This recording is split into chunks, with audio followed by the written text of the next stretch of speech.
नमस्कार, मेरा नाम है अंशुल शर्मा और आप देख रहे हैं हिमाचल की बात। आज हम एक ऐसे राजा की बात करेंगे जिसकी अय्याशी ने उसे अपने ही लोगों के हाथ मौत के घाट उतरवा दिया, जहां भाई ने भाई के खिलाफ साजिश रची और अंत में दोनों की जान चली गई। यह कहानी है चंबा की, सत्ता, प्रेम, विश्वासघात और वीरता की। सन 1690 में चंबा के वीर राजा छतर सिंह स्वर्ग सिधार गए। उनके दो पुत्र थे, उदय सिंह और लक्ष्मण सिंह।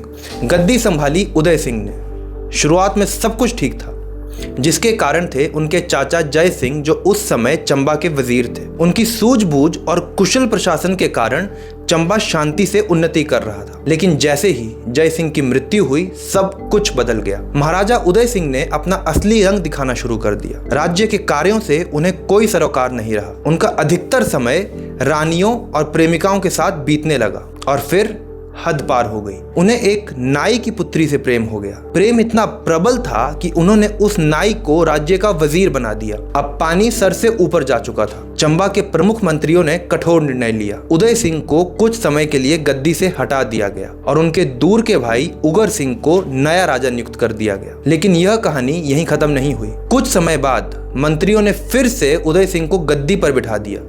उन्हें लगा कि शायद अब उन्हें अपनी भूल का एहसास हो गया होगा। वे गलत थे। उदय सिंह ने दोबारा वही जीवन शुरू कर दिया। उधर उगर सिंह अपने प्राण बचाने के लिए जम्मू चले गए। अब मंत्रियों का धैर्य समाप्त हो चुका था। उन्होंने उदय सिंह की हत्या का निर्णय लिया और उनके छोटे भाई लक्ष्मण सिंह को राजा बनाने की योजना बनाई। लक्ष्मण सिंह भी इस षड्यंत्र में सम्मिलित थे। योजना स्पष्ट थी, जब महाराज शिकार खेलने जाएंगे उसी दिन अचानक हमला किया जाएगा। लक्ष्मण सिंह भी उसी समय राजा के साथ रहेंगे और जब मंत्रियों की सेना बाहर की तरफ से राजा पर हमला करेगी, लक्ष्मण सिंह उसी समय राजा को मौत के घाट उतार देंगे। आखिरकार वो दिन आ गया। उदय सिंह शिकार पर निकले और एक मैदान में डेरा डाले थे। अचानक गोलियों की आवाज गूंजी। महाराजा तंबू से बाहर निकले और सैनिकों को तैयार होने का आदेश दिया। अपने भाई को इस स्थिति में देखकर लक्ष्मण सिंह लज्जित हो गए और अचानक उन्होंने महाराज की रक्षा करना शुरू कर दी। जब मंत्रियों को यह पता चला कि लक्ष्मण सिंह योजना से हट चुके हैं, उन्होंने दोनों भाइयों को यमलोक भेज दिया। दोनों की कोई संतान नहीं थी। चंबा की गद्दी कुछ समय के लिए खाली रह गई। उधर उगर सिंह जम्मू में थे। वे जम्मू के राजा ध्रुवदेव की सेना में सम्मिलित हो चुके थे। एक दिन जब वे नदी से स्नान कर लौट रहे थे, अचानक एक हाथी ने उन पर आक्रमण कर दिया। लेकिन उगर सिंह ने वीरता पूर्वक उसका सामना किया और अपनी तलवार से उसकी सूंड काट दी।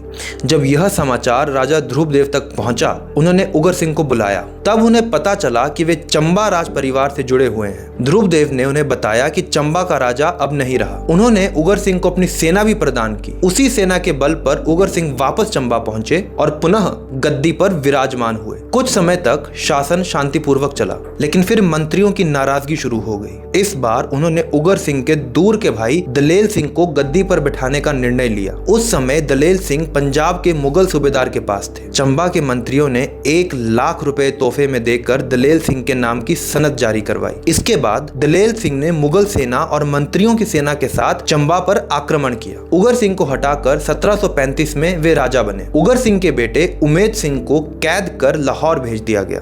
लेकिन उमेद सिंह को अधिक दिन कैद में रखना आसान नहीं था। चंबा के कई मंत्री उन्हें मुक्त कराने में लगे रहे और अंततः सफल हुए। लाहौर के मुगल सूबेदार ने उन्हें सनद प्रदान की। उमद सिंह अपनी सेना के साथ चंबा पहुंचे। दलेल सिंह ने स्वेच्छा से गद्दी उन्हें सौंप दी और साधु का जीवन व्यतीत करने लगे। सन 1748 महाराज उमेद सिंह चंबा की गद्दी पर आसीन हुए। यह वही समय था जब भारत में मुगलों की शक्ति समाप्त हो रही थी। पंजाब में अफगानों की शक्ति बढ़ रही थी। अहमद शाह अब्दाली के नेतृत्व में अफगानों ने पंजाब पर अधिकार कर लिया था। सभी पहाड़ी राज्यों पर भी अब्दाली का प्रभाव स्थापित हो गया था। लेकिन अफरा तफरी के उस दौर में एक राहत थी। अफगान मराठों से युद्ध में व्यस्त थे। उमेद सिंह ने अवसर पहचाना। उन्होंने भंगाहल घाटी पर आक्रमण किया, जो वर्तमान कांगड़ा जिले में स्थित है। धौलाधार पर्वत के दक्षिण में स्थित यह स्थान प्राचीन समय से चंबा राज्य का हिस्सा रहा था। उमेद सिंह ने इसे पुनः अपने राज्य में मिला लिया। इस पर अहमद शाह अब्दाली क्रोधित हुआ और उसने एक पत्र लिखा, जिसमें इस दुस्साहस पर आपत्ति जताई। लेकिन उमेद सिंह पर इस पत्र का